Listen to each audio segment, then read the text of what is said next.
Hi there. I've been wanting to do something for a while now, and it's to go over old stories that I've worked on and kind of show you how we went about putting them together, kind of the gear I used, maybe some of the techniques that I tried out, and at the end of the day, give you an idea of what it took to put together that story. So the one that I'm going to start off with actually is kind of going to the beginning of when this coronavirus started breaking out. And it's kind of been interesting working during this coronavirus outbreak. It's been interesting seeing how things have changed so much. Things just like, I'd never known us to be a country used to wearing the masks, and now we're all wearing masks.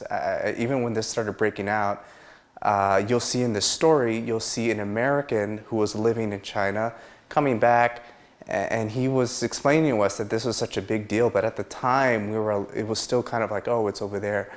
And it was kind of weird to see people wearing the masks coming back home from overseas. And now everybody's wearing them, especially here in California. We're all expected to wear masks to help us try to bring down transmission. But let's jump into this video so we could kind of see what it looked like. And then again, I could kind of explain to you what went down. So here we go. At the Tom Bradley International Terminal, everywhere you look, people are wearing masks. At the Air China desk, on a tour group from Taiwan, people arriving to LAX and leaving, including a man headed to Armenia. Too many people, even from China. Right. So you just feel like it's extra? Yeah, it's just extra protection. He's not the only one worried about contracting the coronavirus. It's kind of a mess right now all over the place. A man who calls himself Mr. Lee is an American living in Chengdu. He arrived fully covered after his flight from Beijing. I had like 8 pairs of gloves when I left. Really? Yeah, it's quite serious. We don't have a return flight now. Have a good one. Bye-bye. Matt Simon and his girlfriend Veronica are teachers in China. They don't know when the schools might be open again, so our work was compromised. So we decided that it'd be best to wait it out here. Plus, living in China right now, not easy. If you take the tube, if you take the train, every public space, they check your temperature. And they just ask you if you've ever been to Wuhan in the last couple of weeks. The couple arrived on one of the last few flights to LA from Beijing. American and United suspended flights to and from mainland China until the end of March. Delta's flights are canceled until April 30th. The U.S. is temporarily banning all foreign nationals who've been in China and forcing a 14-day quarantine on any American who's been in Hubei, the center of the outbreak. I'm planning to be here for 10 weeks and let's see what happens. But my life's in China and that's where my business is. All right. So, wow. First of all, that seemed like so long ago before everything got so bad, and it was.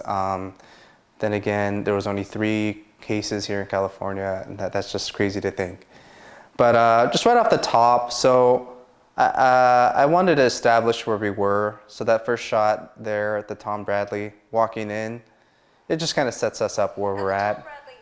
Plus, the reporter tracks that. She says, here at the Tom Bradley, there's a few places that you could park for media at Tom Bradley.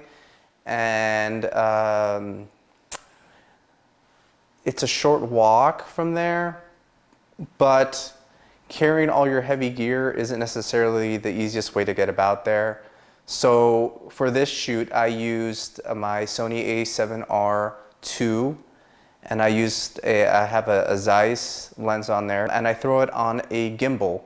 I use I don't know the correct pronunciation, I think it's just Shayun. Somebody correct me, I probably butchered it.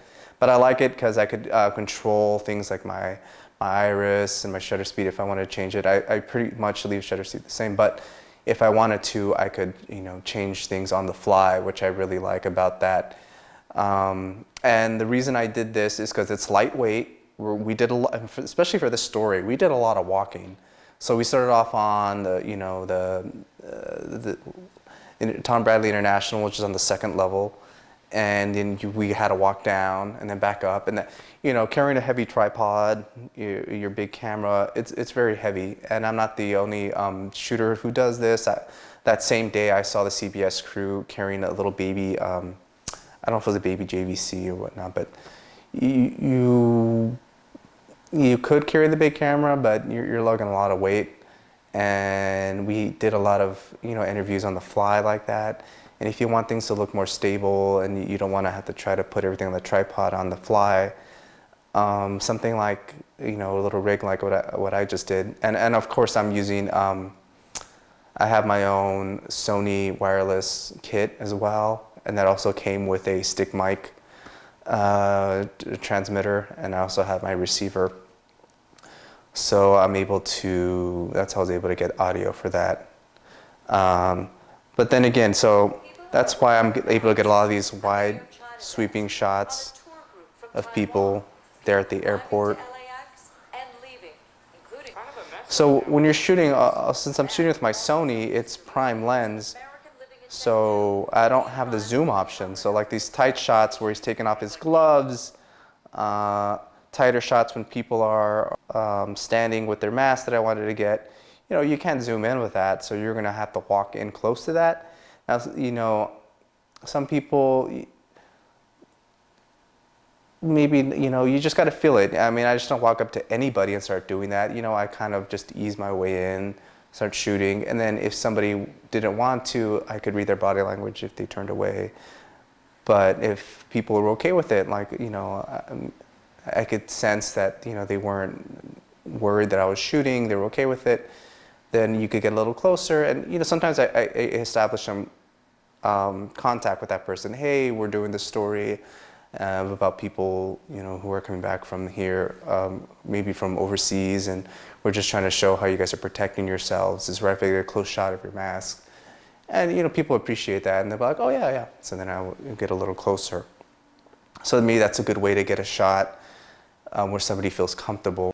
I think that pretty much covers what I did as far as gear and what I was looking for going ahead of this, knowing that we were going to do a lot of walking and need to get a lot of stuff on the fly really quick.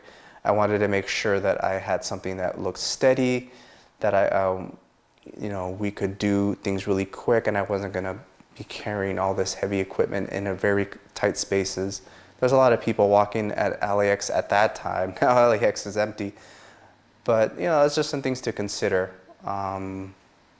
It doesn't hurt just to have some of your own gear. You could get this stuff little by little.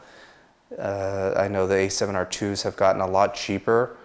The Zeiss lens, you're going to have to put a little bit of money into that, and also to the wireless kit. But hey, if you love what you do, if you love being a shooter for news or for maybe whatever other things you're doing, it doesn't hurt to build up your own gear, even if you're working for another company. Obviously, make sure to match your settings to the settings you're going to, obviously, if your station or wherever who wants that footage at the end of the day wants it at a certain frame rate, a certain whatever, match that so things look good.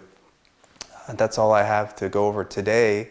If you guys have comments, please leave them, and please hit the subscribe button so you can see more videos, and also give me a thumbs up. I appreciate that very much.